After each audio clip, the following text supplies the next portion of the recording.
인사드리겠습니다. 함스코 바이오티 강병선입니다.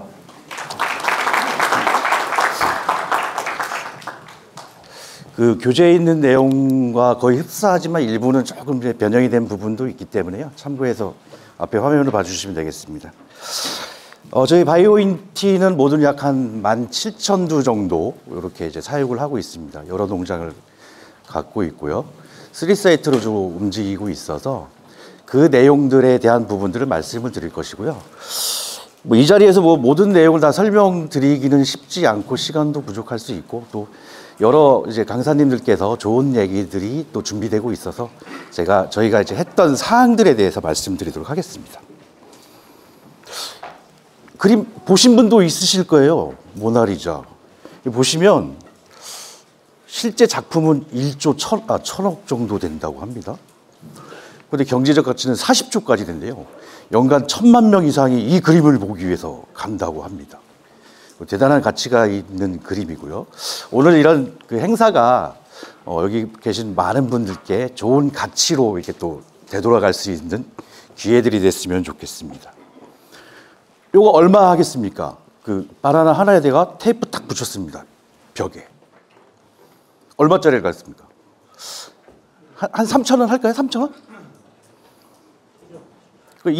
이 작품이 실제로 1억 5천, 환율에서 1억 7천에 실제 거래된 작품입니다. 이 작품은 지금도 전시가 돼요. 그래서 검색을 해보면 약 3일에 한 번 정도는 바나나를 먹어버리고 변하잖아요. 다시 테이프를 붙이고 이렇게 하는 작품입니다. 우리가 알고 있는 가장 단순한 바나나와 테이프 가지고 1억 5천이라는 가치를 만든 예이죠. 제가 오늘 말씀드릴 내용들도 어쩌면 여러분이 다 알고 계신 내용, 아주 쉬운 부분, 이미 하고 계신 내용이지만 그 내용이 어떻게 접목되고 어떻게 되느냐, 실제로 진행하느냐 안 하느냐에 따라서 가치는 달라질 것입니다. 그래서 그런 내용으로 쉽게 말씀드려 보도록 하겠습니다. 이 내용을 얘기할 겁니다. 저희가 바이오인티가 아까 17,000두 모돈을 가지고 여러 농장에서 보시는 것처럼 PSI가 한 24두, 5두 이렇게 하다가 최근 몇 개월 동안 계속해서 PSI가 올라가는 과정들을 설명을 드릴 것이고요. 내부적으로는 그 부분을 이렇게 한 10가지 정도의 내용들이 성공적인 비결이 아니었나 얘기를 하고 있습니다. 물론 저희의 이러한 도전들은 이뿐만 아니라 계속적으로 현재 진행이 되고 있고요. 우리 또한도 여러 가지 그 어려움도 있고 위기도 있고 그렇습니다. 지금도 그런 상황에 빠져 있기도 하고 그러지만 계속 하겠다는 부분들이 접목이 되는 과정들을 다시 말씀드리도록 하겠습니다. 한 농장의 사례입니다. 이걸 보여드리는 부분은 첫 번째 질병의 위험을 말씀드리고 싶어서 그렇습니다. 성적이 나쁘지 않은 잘 관리되고 있던 농장도 PRS 아까 고병호서 저도 PRS에서 모든 한 120두가 폐사했었고요. 그리고 바로 한 달 후에 PED가 들어와서 문제가 됐던 농장입니다, 실제. 우리가 PSY 30두를 얘기하고 아까 40두까지도 얘기를 하고 계신데 질병이 대단히 위험하다. 한번 들어오면 이게 진짜 쉽지가 않은 부분. 저희가 다행스럽게도 이 농장 같은 경우는 여기 지금 보시면 PRS, PED 이후에 이제 PSY가 좀 회복되는 부분이 있었는데 고병원성 PRS가 들어왔지만 PED 와서 저희 인공감염을 시키는 과정에서 PRS도 좀 안정화됐던 그런 부분으로 됐던 것 같습니다. 그래서 어쨌든 이런 질병들을 농장 내에 오지 않도록 차단 방역이라는 부분이 대단히 중요할 것 같고요. 저희가 여러 가지 차단 방역들을 하고 작년에 잘 준비했지만 우리 또한 또 완벽하지 않았던 부분이 있었던 것 같습니다. 그래서 우리 익히 소문을 들어서 아시겠지만 저희 계열 농장도 지금 PED 1월 달에 감염이 돼서 지금은 종료가 되고 있지만 그런 것처럼 우리가 하고 있는 모든 방역은 완벽하지 않은 것 같습니다. 딥합 대단히 중요합니다. 저희가 분만사에 작년, 재작년에 캠페인을 하면서 기본적으로 했던 게 분만사 딥합을 진행했습니다. 실제로 한 농장은 90년 후반에 농장을 시작해서 처음 해본 딥합도 있었고요. 너무 오래되다 보니 전부 삽으로 긁어내야 되고 이런 사례도 있었고 딥합을 하다 보니까 정례화돼가는 농장도 생기기 시작합니다. 모돈이 이유를 하게 되면 의뢰 딥합을 시작하는 농장도 있고요. 뭐 그런 과정들이 계속되면서 성적의 변화가 이런 위생 상태에서 진짜 온다라는 부분을 말씀드리겠습니다. 방역과 위생은 아주 쉬운 곳에서부터 시작을 해야 된다고 보여드리기 위해서 하나의 사진입니다. 농장을 가서 분만사 직원들 딱 불러놓고 사진을 찍었습니다. 보이시죠? 어떤 직원은 장화가 깨끗합니다. 발판 소독제로 계속 밟고 다니고 있는 거고요. 어떤 직원은 그러지가 않습니다. 분변이 묻어있죠. 이 방 저 방 돌아다닐 것입니다. 어쩌면 방역은 이런 것 같습니다. 아주 사소한 것 또한 찾아가는 과정들이 있어야 되고 농장은 완벽하지 않음을 다시 한 번 더 말씀드리도록 하겠습니다. 우리가 이제 PSY를 쭉 보시면 5개 농장의 PSY가 22년도 1월부터 12월까지의 성적인데 보시면 뭐 29도도 있었고 22도도 있고 이렇게 했습니다. 아까 보여드린 것은 이 농장 전체의 PSI를 합해서 그 30도로 가는 과정들이 보여졌던 그래프고요.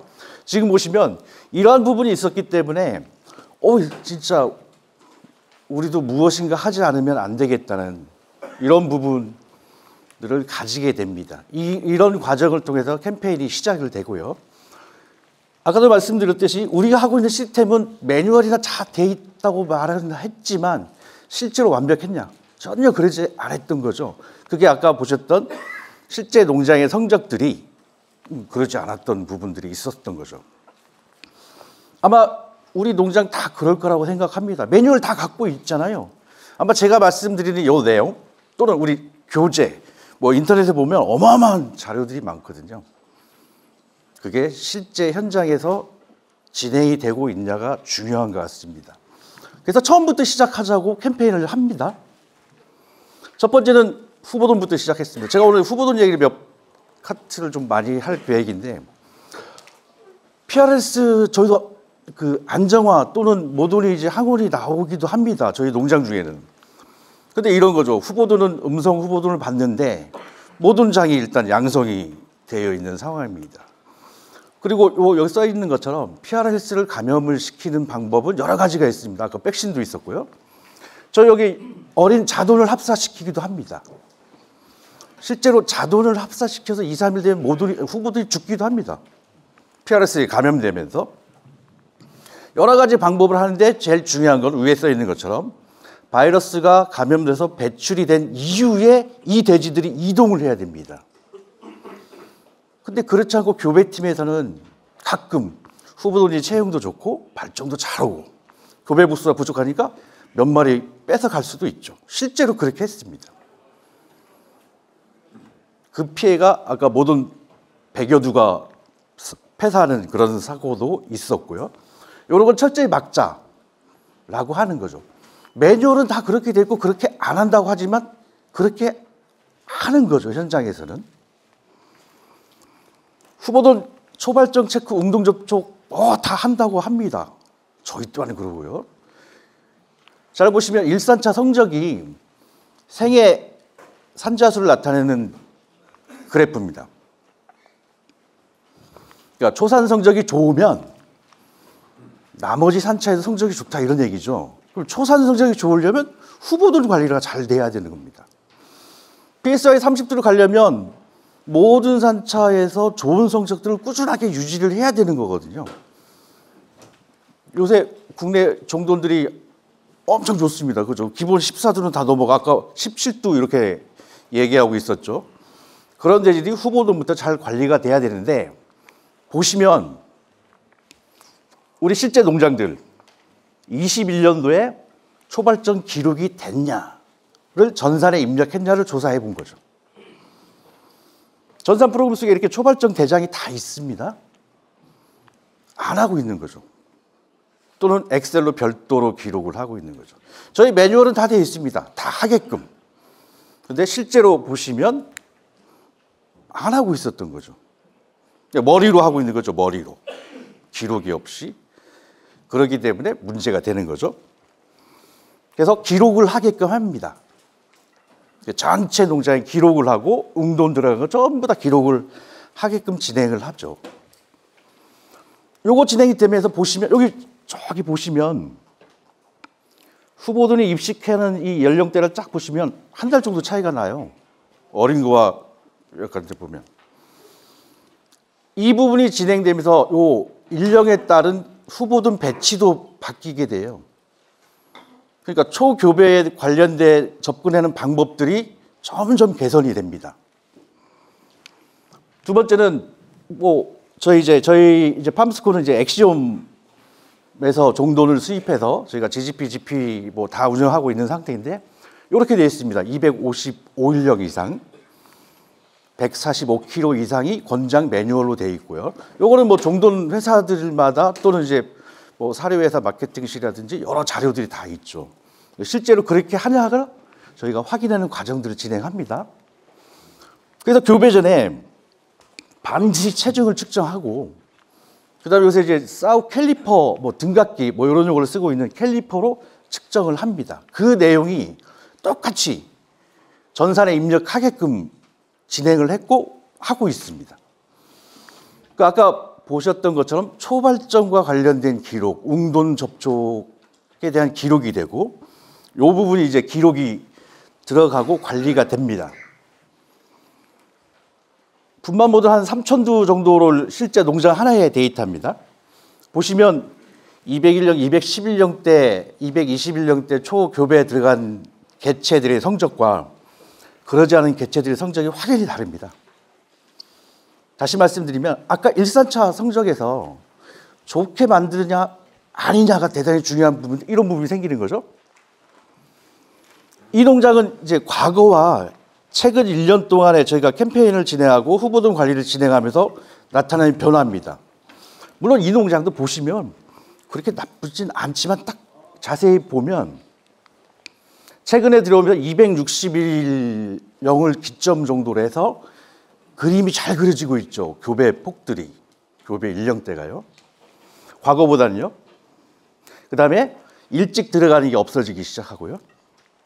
성적을 보시면 차이가 많이 나죠. 빨간 막대가 최근 1년입니다.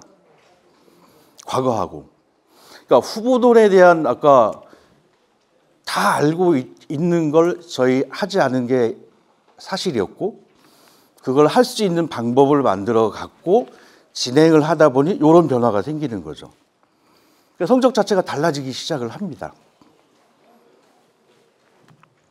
다음에 이제 두 번째는 이제 모돈들의 이제 분만 간격에 대한 부분이죠. 그러니까 새끼가 총산이 높더라도 분만 시간이 지연되거나 간호 분만이 잘 안 되거나 그러면 사고가 많이 발생하는 부분들을 확인하는 겁니다. 그래서 이런 부분들을 기록을 하게끔 하고 교육을 시킵니다. 생시체중도 마찬가지입니다.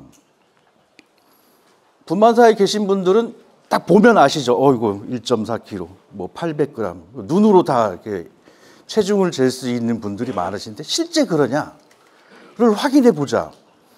이 부분이 확인이 돼야 우리가 현재 임신돈에서 사료 프로그램이 어떻게 되고 있는지가 또 이제 연결이 되기 시작하죠. 맞냐? 대부분 생시체중을 재면 한 1.4 정도는 나와. 그렇게 얘기하시잖아요. 몇 나오세요, 전무님? 1.1에서 1.2라고. 1.1에서 1.2 정도요? 산천수가 많아서 그런가요? 산천수가 좀 네. 1.2 정도 나온다고 했습니다. 실제로 저희도 봤습니다. 한 7,000도 정도 데이터만 정리를 했는데요. 1.22밖에 안 나오더라고요. 그리고 1kg 미만이 19%대 정도. 그러니까 우리가 알고 있고 상식적으로 그냥 하고 있지만 실제 데이터를 보면 그러지 않은 부분도 있더라. 그러면 지금까지 임신돈 사료를 주는 양이라든지 체형 관리가 잘못되고 있었던 거예요. 이런 데이터가 이제 현장에 접목이 되고 수정할 수 있는 기회를 얻어갑니다. 이거는 이제 작년 연말 한 9월부터 시작해서 12월까지 실제 우리 그 모돈 3,600도 농장과 자돈 농장에서 진행한 TF 활동 중에 한 내용을 갖고 왔는데요. 문제는 이런 겁니다. 생식 체중을 조금 더 올려서 이유 자돈사에서 클 수 있는 자돈 분양 체중을 올리면 품질이 좋아질 것이고 그러면 육성률이 더 좋아질 것이다. 그래서 모돈사에서 생식 체중과 이유 체중을 올리자라는 거죠. 보시면 제가 1.2kg 정도 되고 있었고요. 쭉 보시면 1.4에서 한 1.5 정도로 생식 체중들이 이제 변화가 좀 생기기 시작합니다. 이유 체중도 보시면 약간 5.9대 정도 시작해서 뭐 후반기로 오면 7kg를 넘어가는데 여러 가지 사항들이 다 합니다. 뭐 클리닝도 하고 뭐 백신 일괄 접종, 뭐 예를 들면 저희는 서코 백신 같은 경우 일괄 백신 모든으로 접종하고 있습니다. 그 외에 뭐 사료 프로그램 조절 뭐 이런 거 쭉 합니다. 그리고 여기 보시면 이게 이유일령이거든요. 요 앞에가 한 22일령이었는데 이유일령은 27일, 요 끝에 25일 정도 이유일령 올렸더니 체중이 좋아집니다. 당연한 얘기입니다. 이 농장의 사례를 이렇게 보다 보면 저희가 모돈두수 여기 3,600두인데 예전에 한 3,400두 정도 이렇게 모돈을 채워가기 전에는 분만사가 여유가 있죠. 그러니까 22년도 같은 데는 이주체중 7kg에 한 25일 정도 포유를 했었는데 원래 캐파가 3,600두거든요. 그러니까 3,600두를 이제 채웁니다. 그러더니 어떤 현상이 되냐면 이유일수가 이제 줄어들기 시작하죠. 다시 21일령대로. 그랬더니 체중이 5kg대로 빠집니다. 6kg. 이게 자돈사로 가면 자돈사의 문제가 또 커집니다. 어떤 거 있냐면 체중이 예전에 7kg대 이유받았을 때 돈사에 관리하는 온도대가 있잖아요. 자돈사 온도를 높게 좀 해서 해야 되는데 잘 아시겠지만 저희 기업농은 전기세 부담이 어마어마하게 크거든요. 작년에 추가된 부담된 금액이 70억이에요. 우리 바이오엔티가 전기세로만. 그러니까 자동사의 전기세를 조금씩 줄이죠. 보일러 가동을 좀 줄이는 거예요. 예를 들면 7kg짜리랑 5kg짜리랑 달라지죠. 근데 문제는 평체가 6kg면 4kg 미만들도 가잖아요, 이유를. 저희는 올인 올라웃 개념으로 하고 있으니까요. 자동차 문제가 심각해지는 거죠. 이렇게 막 다 끼어 들어가는 걸 찾아내는 거죠. 이 활동을 통해서. 그래서 현재는 25일령대지만 7kg대를 만들어 가는 걸 이제 고정을 하는 거죠. 근데 여기서도 이 27일까지 하면서 어떤 부분이 있냐면 농장에서 포유를 더 하려면 대기 기간을 줄이죠. 대기 기간을 줄이는 게 이제 방역적으로도 문제가 되잖아요. 그 다음에 또 하나는 이 농장은 주간 160복씩 분만을 하게끔 설계가 되어 있어요. 그런데 스테일과 아까 우리 후보동 관리 쭉 해오면서 스테일이 좋아지고 분만율이 올라가니까 주간 한 15개에서 20복 정도가 더 분만해요. 그러니까 또 포유 기간이 문제가 되는 거예요. 그래서 저희가 하고 있는 일 중에는 저희 이제 센터 쪽에서 하고 있는 일들은 이런 부분들 찾아서 개선하고 농장하고 같이 풀어가는 작업들을 하죠.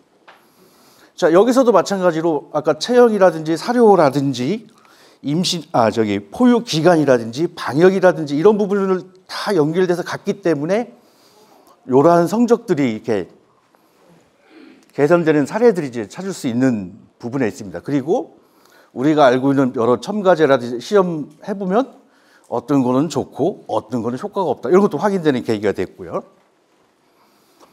분만사 사료를 많이 먹으면 다 좋아진다고 얘기를 많이 합니다. 실제로. 그러니까 뭐 재개발적률도 좋아지고 산자수 쪽도 아주 좋아지는 부분을 알 수 있기 때문에 실제로 농장에서 먹고 있냐를 저희가 기록을 하게끔 하는 거죠. 데이터를 보면요. 여기 보시면 2형과 5형이 어떤 그림인지 아시죠? 포유든 사료를 처음에 잘 올라가요. 한 7일 또는 10일 정도, 한 12일 정도 되면 갑자기 모든이 사료를 안 먹어요. 이런 게 대단히 많다는 이게 50%가 넘어가는 거죠.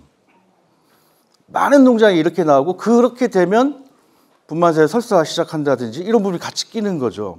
그 실제로 문제가 포유든 사료를 잘 먹고 있나를 물어보면 다 잘 먹고 있다고 얘기를 합니다. 퍼내는 거 있어도 다 잘 먹고 있다고 하고, 제가 딥합하고 피트 청소를 해봤잖아요. 밑에 가면 사료가 어마어마하게 쌓여있는 부분들을 확인할 수 있는 게 그런 거죠. 그래서 실제로 데이터를 확인하고 문제가 어디 있냐를 찾아보면 요 2형과 3형의 대부분 문제는 임신기간 사료 급여가 잘못됐을 수가 있어요. 제 경험에 의하면 특히 2형처럼 사료가 이렇게 빠지는 경우는 임신 말기에 그 이제 분만 징후 중에 하나가 이 외음부가 이제 부어오잖아요. 그게 빨리 와요. 그리고 사료 섭취량이 저렇게 떨어지고 나면 분마다 설사를 하는 경향이 있습니다. 그건 사료를 한번 사료 급여량 실제 하는 걸 한번 점검해 보시면 좋을 것 같습니다. 그리고 농장에 저희가 이제 이유나 교배 시점, 임신 중기에 한 번이 또는 두 번, 분만 사로 이동하게 되면 캘리퍼 가지고 체형을 측정합니다. 실제 이게 반응이 있냐, 변화가 있냐를 보는 것이고요. 이런 것들이 계속 되면서 우리가 진짜 급여 프로그램들이 제대로 운영이 되고 있나를 확인하는 과정 중에 하나죠. 그래서 지난 캠페인에서는 이렇게 양식을 만들어서 두 개를 겁니다. 그래서 한쪽에는 보시는 것처럼 뭐 모돈의 정보 관련된 게 기본적으로 들어가고, 저쪽에 A4에 했던 거는 뭐 체형이라든지 뭐 분만 시간이라든지 사료량이라든지 이런 걸 뭐 생시 체중이라 이런 걸 기록을 하는 작업을 같이 했던 예들입니다. 그 외에 저희가 수태율 관련해서 이렇게 쭉 하다 보니까 농도 많이 나오고 막 여러 가지인데 뭐 이렇게 여러 가지 활동을 했지만 효과가 그렇게 좋지 않은데, 구연산 저희 음수에 계속적으로 구연산을 첨가를 시작했습니다. 꾸준하게. 그러면 여기 보이시는 것처럼 여기 필터에 보면 여기 진한 게 아시죠? 우리가 바이오 필름이라 해서 세균 때문에 죽어서 떨어지고 있는 거죠. 그 다음에 요 밑에 여기 뭐 사진상이나 그러니까 약간 이제 우리 콧물처럼 이런 것들 떨어져 나오기 시작하면서 모든의 요 색깔 보이시죠? 저쪽 색깔과 이쪽 색깔이 완전히 달라지죠. 요가 좋아지면서 보신 것처럼 오줌 색깔이 완전히 다릅니다. 이렇게 저렇게 좋아지면서 뭐 농이라든지 이런 게 줄어들고 전반적으로 이제 스테일들이 쭉쭉쭉 올라가는 현상들이 생깁니다. 그래서 아까 주간 단위 뭐 10복, 20복이 더 뭐 그런 문제도 생기긴 했지만 뭐 그런 부분이 생긴 것처럼 저희가 구연산을 꾸준하게 첨가하는 부분들 농장에 진행을 하고 있습니다. 그다음에 또 저희가 농장이 여러 군데고 농장장마다 또는 농장에 있는 팀장님들마다 다 성향이 달라요. 제가 매뉴얼로 하나를 만들어서 이렇게 해라라고 정해져 있고 우리 농장장님 다 같이 모여서 매뉴얼을 같이 만듭니다. SOP를 만들고 하지만 농장마다 다 틀려요. 그래서 직원들을 이렇게 1년에 한 2번씩 일주일씩 이렇게 해당 농장에 가서 같이 근무를 하면서 현장을 보는 활동을 합니다. 이렇게 꾸준히 한 2년 정도 하면서 달라진 거는 A 농장에 있던 시스템이나 방법들이 B 농장으로 옮겨가기 시작을 해요. 그러니까 아까 처음에 SOP를 만들어서 우리가 똑같이 하자고 했던 게 각각의 자기들만의 매뉴얼을 만들어서 자기들만의 방식으로 하던 걸 이제 하나의 매뉴얼로 이렇게 오기 시작을 합니다. 그 과정이 효과가 대단히 많이 봤고요. 이런 것도 진행합니다. 예를 들자면 분만 전후에 모돈들 사료도 많이 먹이고 싶고 특히 물을 많이 먹이고 싶은데 어떻게 할까? 종이컵에 사료 하나씩 주면서 물을 주자. 그랬더니 모유량도 들어오고 이유 체중도 좋아지더라. 그러면 이렇게 DM을 만들어서 모든 농장에 직원들 교육하고 이 방법을 하는 거죠. 이런 것도 있죠. 뭐 이렇게 아시는 부분. 분만사 조발성 설사를 할 때 뭐 치료도 하지만 우리는 그 분만 티슈 같은 걸로 분변을 묻혀서 그냥 편하게 바가지에 있는 물에 희석해서 그 물을 그냥 모돈한테 먹이자.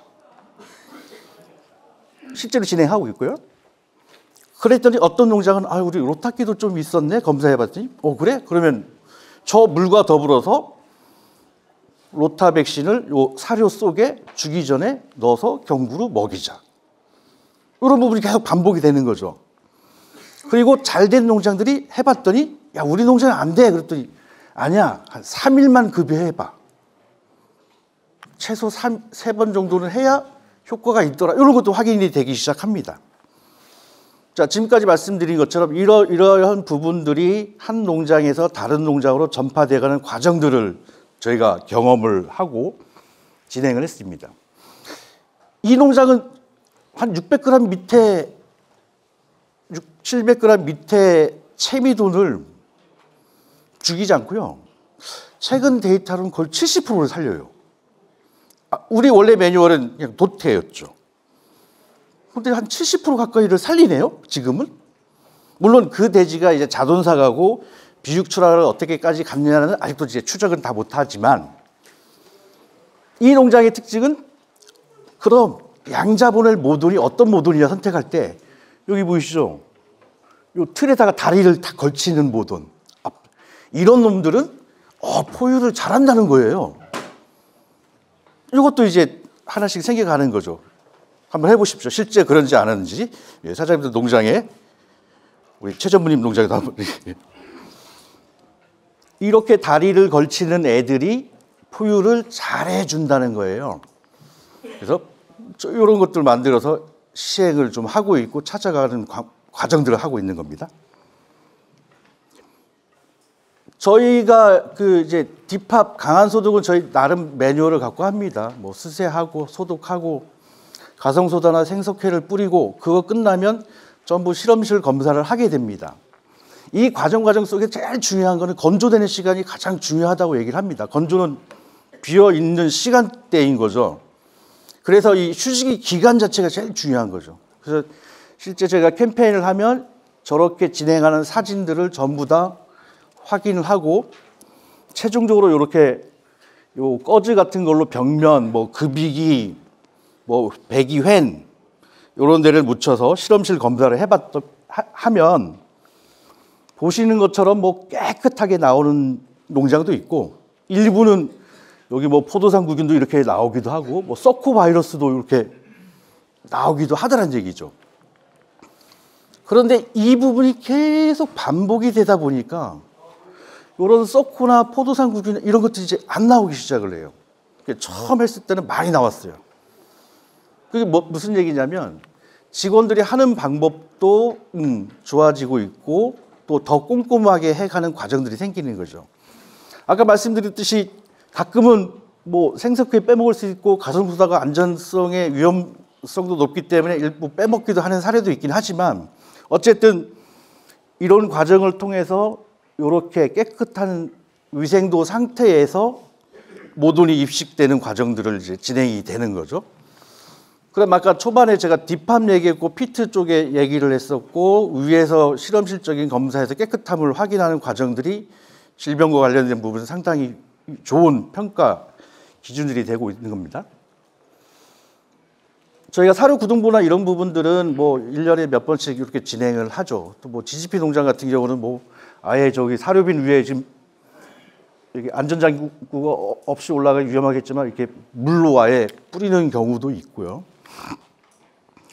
그다음에 구동부 내부에 톱밥 같은 걸 넣어서 왕겨 이런 걸 넣어서 순환을 시켜서 안에 있는 찌꺼기 같은 걸 끄집어내는 작업들도 하고요. 하여튼 이런 많은 부분들을 해서 진짜 좋은 제품이 생산된 사료를 진짜 잘 먹을 수 있게끔 하는 과정들도 하고 있습니다. 실제로 해왔습니다. 여기까지가 저희가 하는 건데요. 지금 다비 이야기라고 지금 써놨는데요. 실제 사람이에요. 서부 개척 시대에 이제 금광을 캐러 갔던 사람이에요. 이분이 이제 딱 봤더니 금이 나오는 거, 금이. 그래서 이제 있는 가족들의 돈을 모아서 기계를 사고 그렇습니다. 그리고 열심히 땅굴을 팠는데 금이 안 나와요. 그래서 이분이 다 매각을 합니다. 근데 그 기계를 사고 이 굴을 샀던 사람이 진짜 한 몇 미터 팠더니 거기서부터가 금맥인 거예요. 대박 난 거죠, 그분은. 그래서 요 답이라는 사람이 나중에 이제 영업사원 같은 걸 해요. 영업 쪽에서 성공을 해요. 왜 성공을 하냐? 아까 1m를 못 갔잖아요. 포기했잖아요. 절대 포기하지 않는다는 거예요. 자기가 그 엄청난 돈이 있던 금광을 헐값에 매각한 경험이 있기 때문에 절대 끝까지 포기하지 않는다고 합니다. 무슨 얘기를 말씀드리고 싶으냐면 여러분들이 농장에서 알고 계신 매뉴얼을 진짜 끝까지 하셔야 되는 거예요. 알고 계신 걸 포기하지 않으시면 좋아질 수 있습니다. 굿 투 그레이트란 책을 쓴 짐 콜린스 책에 있는 내용 몇 가지 그냥 갖고 왔습니다. 좋은 것은 위대한 것이 적이다고 돼 있어요. 어떤 얘기냐면요. 내가 과거에 성공했던 것이 반드시 맞지 않다는 얘기를 하는 겁니다.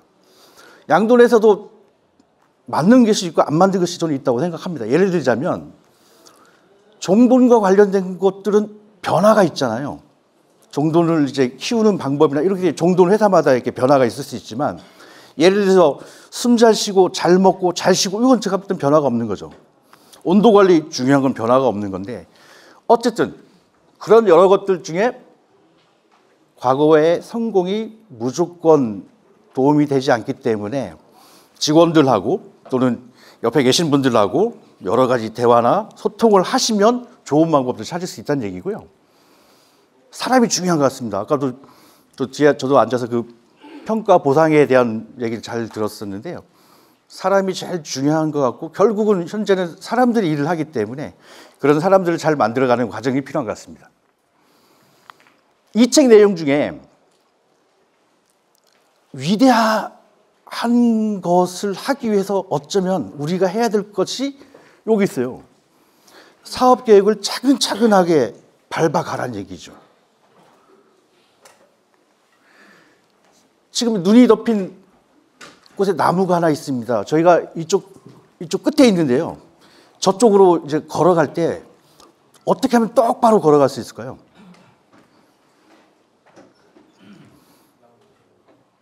그건 저 나무 뒤편에 또 다른 목표를 세우시면 됩니다. 그러면 똑바로 걸어갈 수 있다고 얘기를 하죠. 그게 뭐냐면 현재 우리의 모습이 이거라면 24년 목표가 나무일 것이고요. 24년 목표 넘어서 또 다른 농장의 비전이나 아니면 25년도, 26년도의 목표를 세우시는 거예요.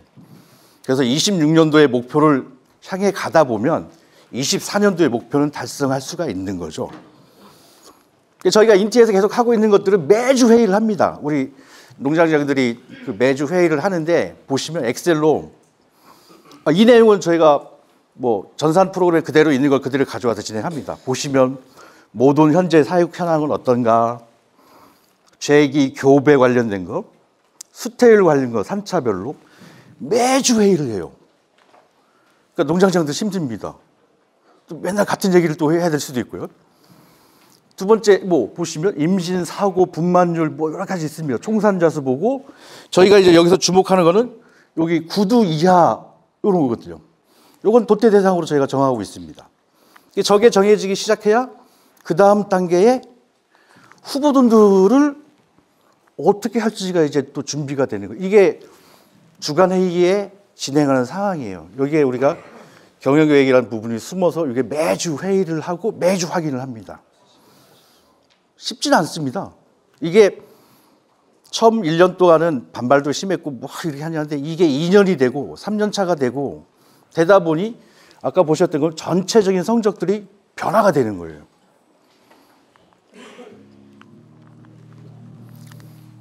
여기는 모소대나무라고 있다고 합니다. 4년 동안 거의 자라지 않는데요. 무슨 얘기냐면 어느 날 가봤더니 평평한 곳에서 갑자기 이제 대나무 숲이 생긴다는 얘기예요. 이게 땅 위로 올라오면 급격하게 성장을 한다고 합니다. 한 보름이면 뭐.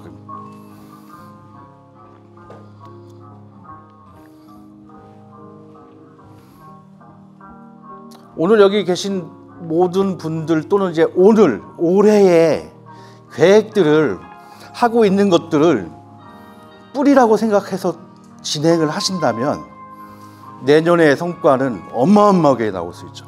하루아침에 달라지진 절대 않습니다.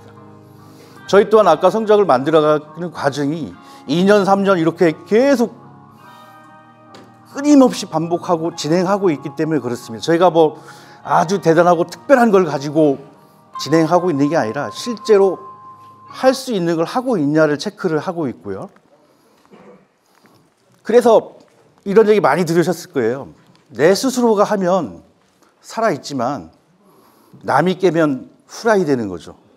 없어집니다. 그래서 오늘의 이런 내용, 앞으로 이제 많은 강사님들이 좋은 얘기들을 해 주실 텐데, 또는 많은 정보들이 여러분들께 진짜 귀한 자산이 되고 가치가 돼서 좋은 이제 결과들이 맺을 수 있는 기회가 됐으면 좋겠습니다.